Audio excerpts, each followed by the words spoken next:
Before we start, okay, for everybody, you probably know this, many years ago, Sancerre was not a monoculture, it was a polyculture. These are fruit, vegetables and everything. And so the vines and the grapes actually were the last thing to be harvested. So the grapes will be harvested probably into October with plenty of residual sugar. Maybe we should finish with this one, no? The profile of Sancerre in the olden days was the wine was tasted over quince, medlar, ripe pear and honey. If you were talking to, I don't know, a first year WSET student, would you describe Sancerre, or Giorgione, as tasting of ripe pear, quince, medlar or honey? No, you'd probably say gooseberries, grass cutting, asparagus, you know, all those things. Might say life's too short to drink Sauvignon Blanc, don't I? And some people might say that. Yes. I'm coming round to it. Okay, so let's see, why is this different?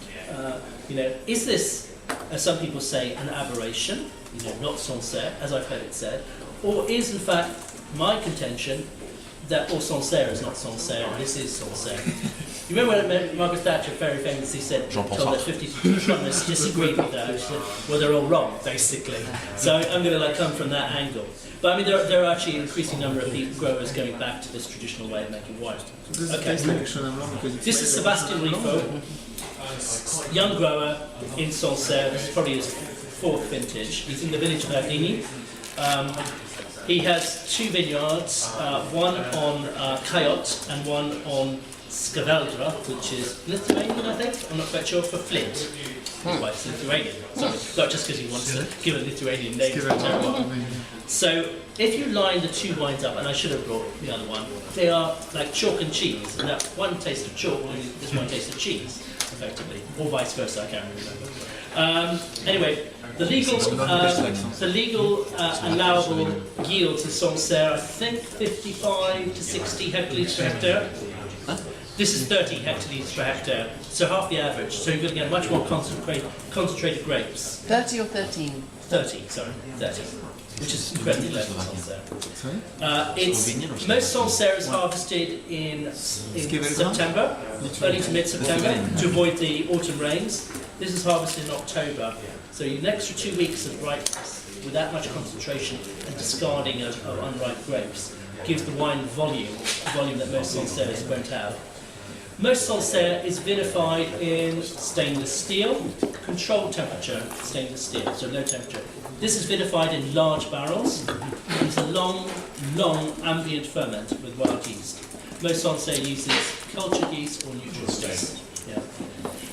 Now, virtually all Sancerre has an absolutely mighty whack of sulphur to inhibit the mallow. This has got no mallow. It's unfiltered, unlike any Sancerre. It's unfined, like most Sancerres, and then it only has a tiny little dose of sulphur at the bottom. So, since it's made in the opposite way, it's grown in the opposite way, and then made in the opposite way in the winery to any other Sancerre, it's going to be different.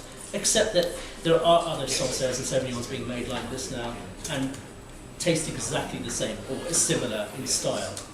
The price is about 23 pounds. Can you mention any others going in this path? Alexander Bain in Pyrene. Yes. The soil is different there, so you get much more tropical fruits, but it's the same sort of idea of sort of like there's so much honey on the wines. It's like a shutout almost, more than a Sauvignon. But this is actually very interpretive of its terroir. The other one, which is the Cayotte, the stones, is a sort of warmer, and you get that sort of slightly verging on the tropical fruit flavours. Here you get the flint, and you get that smokiness underneath, which is really striking. Every vintage you've got it just on this wine, but not on the other wine.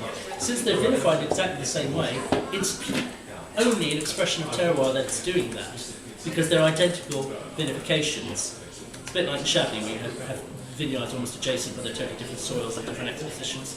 It's that which is giving the signature, the identity, the terroir identity of the wine.